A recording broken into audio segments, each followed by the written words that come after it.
Thank you, Amit and Wilfred. Our next speaker is perhaps someone who doesn't need any introduction, but I'll still make an attempt to give him one.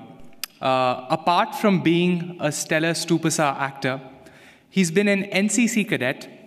He's someone who's received training from the British Army, the Royal Navy, and the Royal Air Force. He's been a teacher, a professor.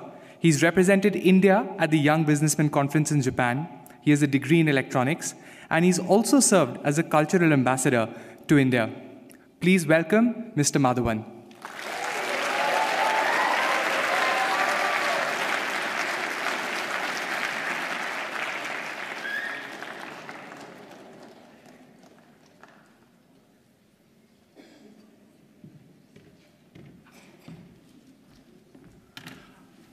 Oh, well, let me just get set up right now. Big speech.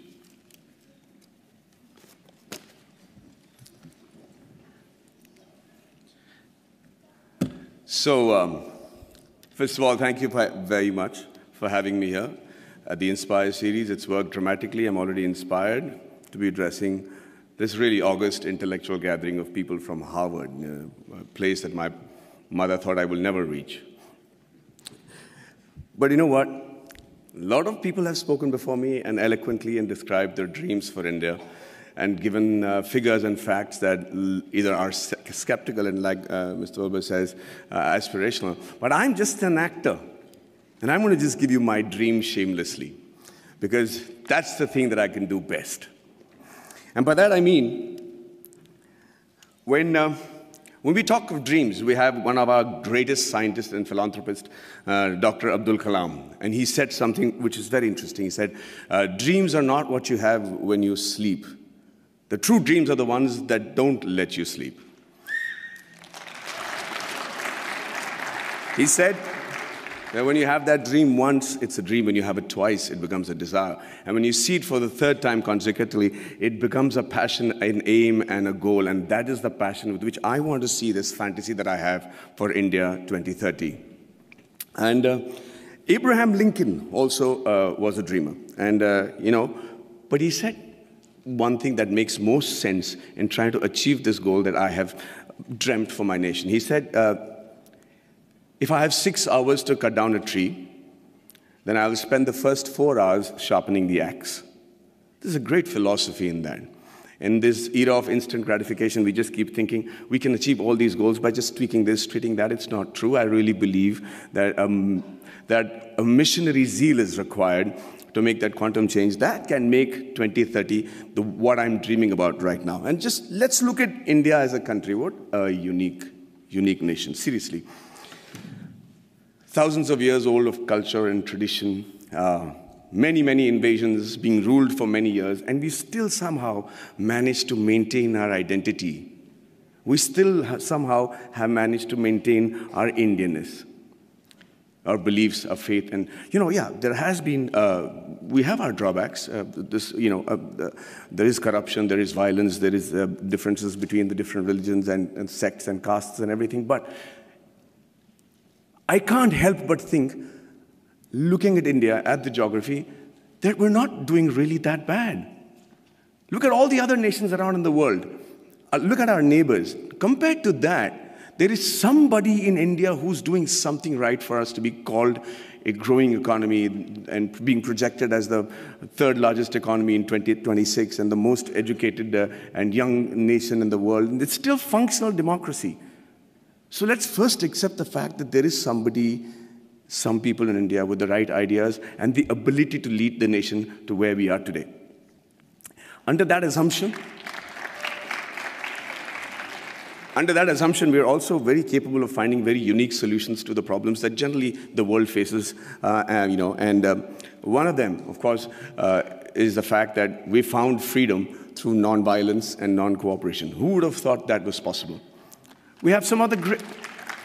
No, seriously, I mean, it was as radical a thought then as it is today. And one man in a loincloth with belief and faith and complete conviction was able to do that for us, Mahatma Gandhi. And it's an amazing country of people like Mahavir, Gautam Buddha, and Mahatma Gandhi, and then Bhagat Singh, who also had a dream.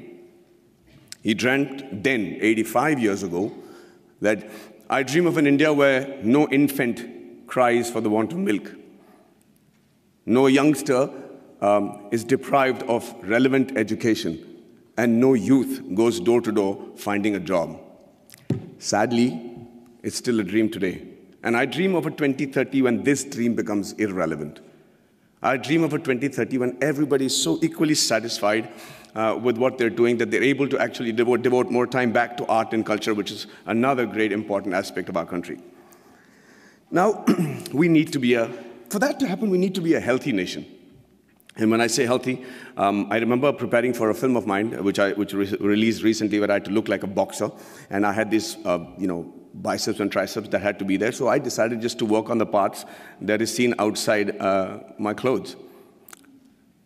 So I was just working out on my biceps and my triceps and my shoulders. But you know what? I suddenly realized the strength that I had in my arms and biceps was not actually enough for me to look even fit, because it is disproportionate growth. It is the kind of growth that will not make you fit or strong, but actually make you look inadequate. And that is what is happening to India today. Everybody says we are the largest economy, we're going to be the most populated country in the years to come. And with economic superpower and supremacy in rocket and space technology, which I am privy to, and then the IT giants and smarter cities. But ladies and gentlemen, I really believe that more than smarter cities, we require smart villages. And this is going to be primarily what I talk about today. You know, a nation is only as strong as its weakest link, and rural India is our weakest link. See, it's important that that growth and progress goes hand in hand with the villages also getting onto the same train towards economic freedom, superpowerdom, all the terms that have been coined for a successful country. But that is not happening. The reason being, we're beginning to ignore them. We're beginning to actually believe that, this is a very interesting line that I've found, where they say that everybody believes that they know what is required for getting the underprivileged and the poor up to speed with the rest of the country, okay? And we always start assuming that this is what they want. This is how we can help the poor and the villages, and this is what they need. And we can't be more wrong. Because when you assume, and as the spelling goes, you make an ass of you and me. I'm going to tell you how that happened to a friend of mine.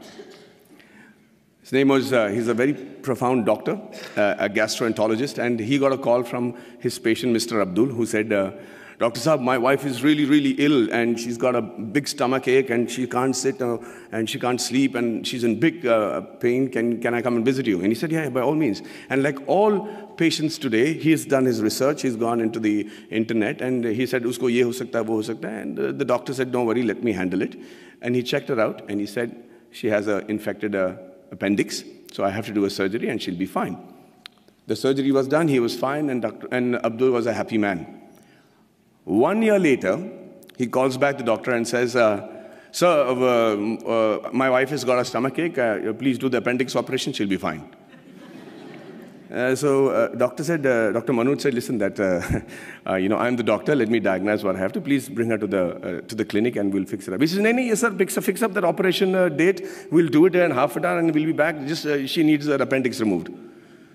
So now he's losing his patience. He says, let me do the diagnosis. Abdul, bring her to the clinic. And he's still insisting, and finally the doctor lost it and he said, listen, I'm the doctor, and let me tell you that every human being has only one appendix, and I've already taken out the appendix. So please don't tell me how to do my job. Abdul waited very patiently for the doctor to finish with his assumptions, and then he shot back very meekly. He said, sir, I agree with you. Every human being can have one appendix, but a man can have two wives, right?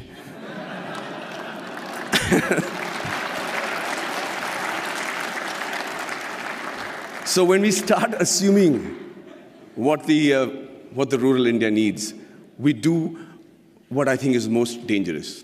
In my vast experiences of shooting in really rural Indias, and villages and small kugramams, like they call it in Tamil, really small places, I realized, shockingly, that the biggest financial burden for a person of this particular village, would you all be able to guess what his biggest financial burden is?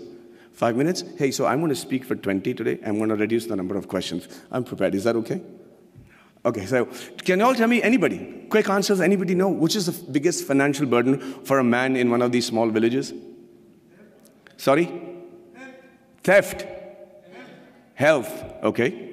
No, not health, not the marriage of a daughter, not education, not, sorry? Liquor. Thank you for reminding me, but no. Say that again. Dowry? No. No. No. No. Oh, let me put you out of your misery. No, I'm saying, what does he need financial assistance for? The answer is the untimely death of a relative, of a senior in their family. That is the one occasion he can't prepare for. That is one occasion where the ceremony demands that he spend a certain amount of money, feed a certain amount of people, use the funeral the expenditures, and that's where he takes the loan, and that's where he gets indebted, and that's where, to escape that particular embarrassment and humility of not having the ability to perform the function every year as is expected of the Indian tradition, that he decides to leave the village because he's made to feel inadequate. Lord Mickle had in 1735 had spoken in the British Parliament and said the only way to rule India is to make the men there feel inadequate. He said, and truly so, that unless he feels that what he has is lesser than what others have, you will not be able to rule him. And within a very short period, they proved themselves right. The rural India today is feeling inadequate. They're feeling like they're not even part of our country. And what happens with that is, they start then looking at opportunities in villages and saying better education, better health, better lifestyle, and no humility for not having performed the funeral properly. They decide to give up who they are and move to the cities. And who they are is what is more important for us to understand. Who they are actually the timekeepers and the bookkeepers of our deep-rooted traditional culture and stories. You should see how tradition and culture flourishes in a happy village in India. We don't have psychiatrists as a big fashion thing in India, and they still manage to maintain a great level of sanity. There's a great phrase from the poem If by Rudyard Kipling, where it says, dream but not make dreams your master, think but not make thoughts your aim. Meet with triumph and disaster and treat those two impostors just the same. It's very easy to say it, but how do you treat those two impostors just the same? The answer lies in the tradition and the culture and the books and the epics that are so prominent and predominant in our country. The Bhagavad Gita, the Quran, the interpretation of that in the subcontinent, the Bible, the Guru Granth Sahib, the granny stories. And you know how to handle the diversities and the setbacks, and you're able to sit back, reassemble yourself, come back and fight with the same glory again. And when you don't give a villager that, you're depriving him, we're depriving ourselves of what I think is one of the most important survival tools in today's world, which is the culture and tradition. So I dream of a 2030 where rural India is as developed as the rest of the world, was as aspirational as the rest of India, and where the villager is provided with the same opportunities as it is available in the cities. And after a hard day's work, a villager is actually able to come back, sit down, have a drink, put his feet up, and start thinking about art and culture and poetry. That would be a dream that I have for 2030, a practical dream that I have for 2030. And the dreams that your parents and my parents had when we were in college, urban middle class, where everything revolved around the boy studying hard, getting into a technical college of a repute, and then getting into a reputed management college, and finally, the green card. And if it was the girl, then it was a spouse with a green card. I dream of a 2030 where students the world over will dream of a blue card, will dream of having once actually come to India and study and imbibe the knowledge that we have as a nation. It used to be true. We were the first university in the world. Nalanda was a university where people came in from far and wide. So it's not a pipe dream. It's a practical dream that I have, and I think that's easily attainable. And finally, before I wind up, I think I dream of a 2030 where we have a meritocratic electoral base which selects its leaders and whose leaders believe that it is more important to serve with a missionary zeal to serve the nation rather than rule it. You know, there is another stanza from the same poem which says that if they have the ability to talk to the crowds, yet keep your virtue, walk with kings nor lose the common touch, if neither good friends nor foes can hurt you, yet all men count with you, but none too much. If only the politicians understood the gist of that line, we would have a progressive country by 2030 where we'll all be proud of not just the way the country is running, but also proud about our politicians. And finally, you know, I'm an actor. And the dream that I have for myself is that in 2030, I'm as relevant, I'm as handsome, hopefully, but if age was to catch up, then they probably would have mapped my face by then and used technology to make me look as young or old as the role desired me to look, and I'm still able to romance the pretty young things that will be part of the industry in 2030.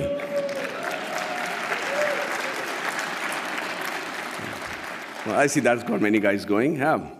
And finally, as an actor, I'm used and prone to dialogues. I love to speak dialogues, and I recently found a line that blew me apart, and I thought was a phenomenal Hindi film dialogue, where this great gentleman has said that whatever I am today, and all the achievements that has been possible by me, and what will eventually also be possible by me in the near future, is all because of my angel mother. Do you know who said that? Do you know who said that? Shockingly, Abraham Lincoln. So I dream of a 2030 where every Indian says the exact same thing about his mother, and not just about his mother, but also about his motherland. And also, for the sake of posterity, about his mother-in-law. But hey, ladies and gentlemen, what do I know? I am an actor. Thank you very much for your patient hearing.